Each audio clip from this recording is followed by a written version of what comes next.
Saludos. La escuela de Jesús es totalmente diferente a las de su tiempo. A Él le urge llegar y salvar a aquellos que el mundo desprecia. En este tiempo para Dios leemos el Evangelio de San Marcos, capítulo 2, versículos del 13 al 17.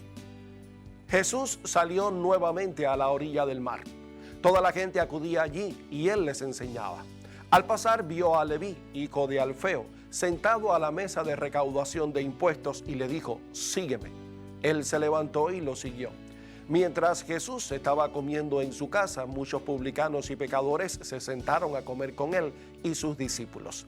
Porque eran muchos los que lo seguían, los escribas del grupo de los fariseos, al ver que comía con pecadores y publicanos, decían a los discípulos: ¿por qué come con publicanos y pecadores?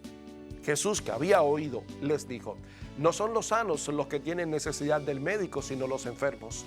Yo no he venido a llamar a los justos, sino a los pecadores. En el Evangelio de hoy somos testigos de la llamada de Jesús a Leví, quien más tarde sería Mateo, nada más y nada menos que uno de los evangelistas. Y la llamada a Leví es algo que rompe con los esquemas de los maestros de la época. Desde el mismo comienzo del Evangelio de Marcos, Jesús se torna como un maestro diferente.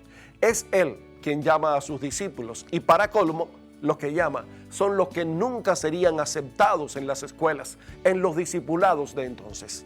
Recordemos que primero llamó a pescadores y ahora a un publicano, quien debido a su oficio y a la manera como lo ejercía, tanto él como los de su grupo, era considerado por los escribas como un ladrón, un traidor y un impuro. Y es precisamente a este hombre al que Jesús llama, y lo llama desde su misma realidad, lo llama desde donde ejerce su pecado, desde donde traiciona a su pueblo, desde donde es mal mirado, aborrecido y criticado.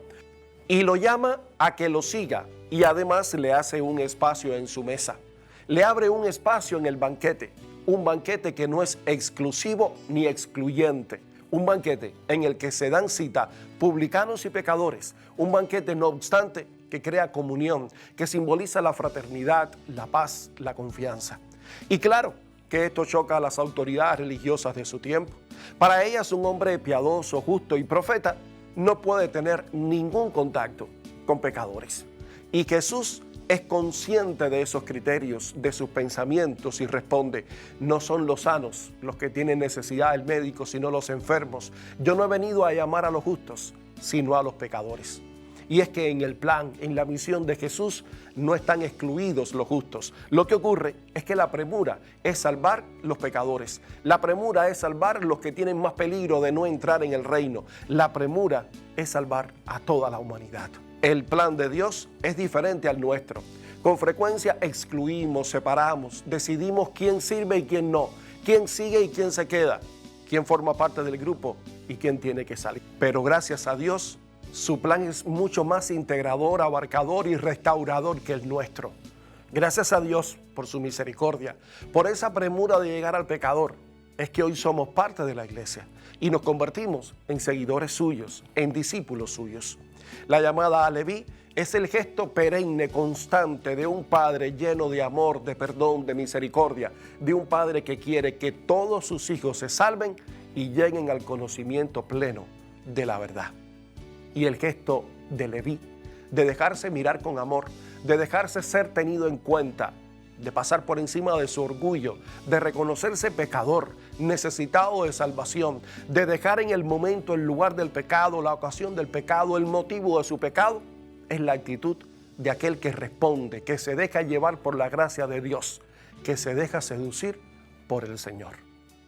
Señor Jesús, que como Leví podamos seguirte dejando atrás nuestro pecado, que como Leví aceptemos tu llamada y con tu gracia dejemos la vida de pecado y nos convirtamos en seguidores tuyos.